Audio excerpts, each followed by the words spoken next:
One of the joys of being at a conference like Inman Connect in New York is that you get to meet a huge variety of brokers and real estate agents. And Javier Nichols is joining us from Century 21 Veterans as our next guest. I know you've had an interesting chat. Yes, we have, and thank you so much for joining us. Very welcome. I'd like to just dive right in. You're a relatively new agent, been going about 18 months. Tell us about a couple, maybe the top 3 things that you think have helped make you so successful in such a short amount of time. Well, the 3 things that really helped me become successful in my short time were hunger. Hunger as in physical hunger?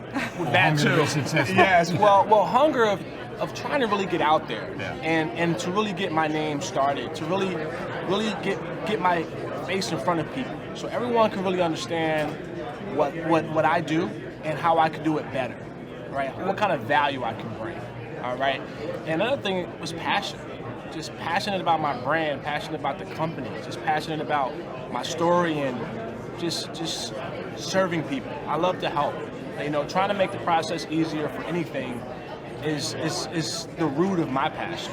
You know, trying to make everything very transparent so the regular consumer can really not feel intimidated by the whole purchase process of a home, of a car, of anything. Previously, before this, I was a car salesman. And I know a lot of people think car salesmen technically don't have a good reputation, but for me, I turned that upside down. And I still deal with a lot of my clients who I've dealt with in that industry, in this industry. Actually, one of my first homes was from a client who I sold a car to 3 years prior. Wow. And we were talking earlier about some of your marketing methods, you know, old and new. Yes. So yes. Tell me a little bit about how you combine old school and new school and how that all works to produce results. Well, it's no secret. When you want to really make a difference, you just go back to what people have done previously. That's why book reading is amazing, because it's already been done before. And door knocking, cold calling, these things are feared because they think that they're bothering someone or you're wasting someone's time, and you get to call 100 people and 99 of them say no, but that one person. And what I do is I bring value. When I speak to clients on the phone, it's not so much, hey, can I sell you a home, or can I help you buy a home? No, it's mainly telling you about what's going on in your neighborhood, what's going on your street, what have homes sold for around the corner. And then we go into how can I help you. So it's awesome.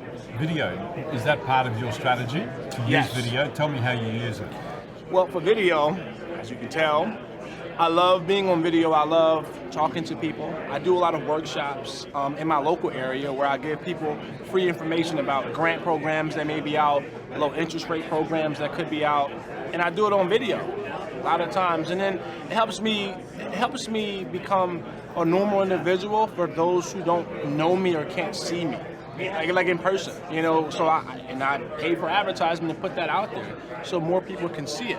I have a group called the New Agent Talk within our Century 21 company. We have a workplace platform, and I use a lot of video to walk people through certain objections, certain things that are going on that I'm dealing with that they may be dealing with as well.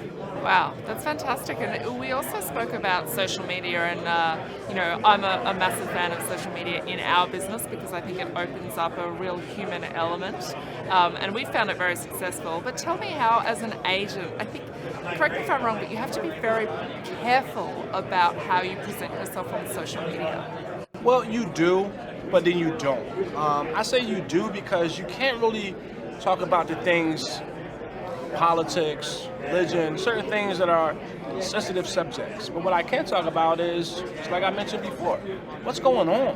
What's the temperature in the market? Like, how can you take advantage of the seller assist? How can you take advantage of the first front door $5,000 grant? And these things people want to know. So I make the video and I show them, and I also show them my life. I want them to know I have 3 kids, I have a wife, just bought a house 3 years ago. These things I want people to know because I want them to know that I'm doing, I have done the same thing that they're going to do, and I can walk you through my experiences.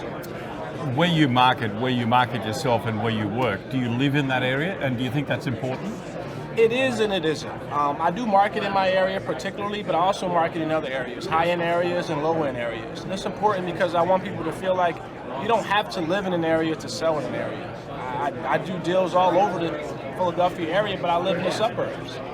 You don't have to live in an area to sell, but you want to have knowledge. I'm a big person that loves data. I stay up until about 1 a.m. every night, and I go on the MLS and I look up data. I look up trends, I look up market data, and I try to understand what's going on and why is it happening.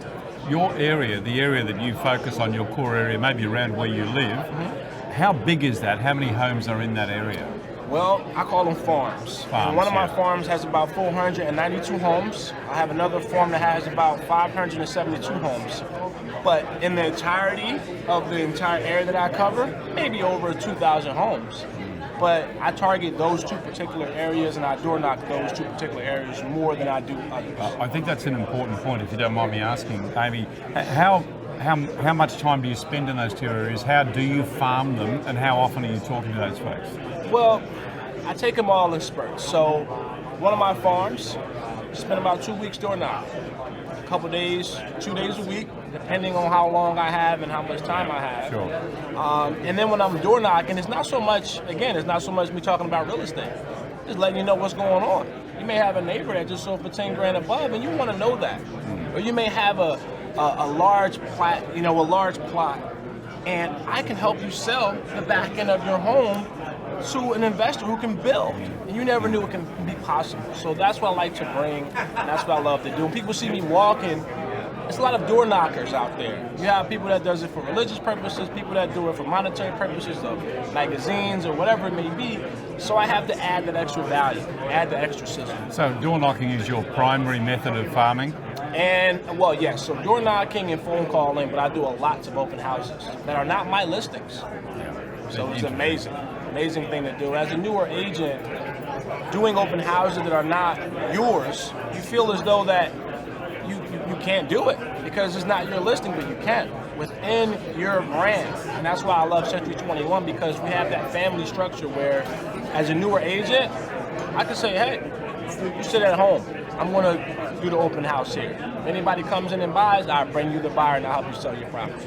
I do a video of that property, do a nice tour, put it out there on the market so you can see it. It's not mine, but I want you to know that it's available. So everyone that comes through that door, they meet me, I represent the brand, and I want to give you a good experience. So when you do those open homes, are you looking for buyers for those homes, or are you looking for future sellers? I'm looking for buyers and sellers. When anyone comes from the neighborhood, I always tell them about the property and let them know what has sold. But for buyers that may not have real estate agents, those are the ones I'm after. If you don't have an agent right now, let me become your agent. Here's what I can do. Brilliant. And just before we wrap up, we spoke earlier about the roles that are the most distrusted in the world. Yeah. And you've been a car salesman, which is number one, most least trusted. Yes. And second most least trusted is the real estate agent. So tell me, how do you build relationships and rapport to ensure that your clients trust you and therefore you can move forward with a relationship? That part is easy. Show them the process. Show them what's behind the curtain. Show them the data. How do I get this data? Show them the reports. Explain to them the start to finish. Understand what goes into it. Understand the small print on the contracts. Understand everything. And once I show them, they trust me because they know that I'm there every step of the way. I'll walk them through the process, and I'm there to fight very hard for them.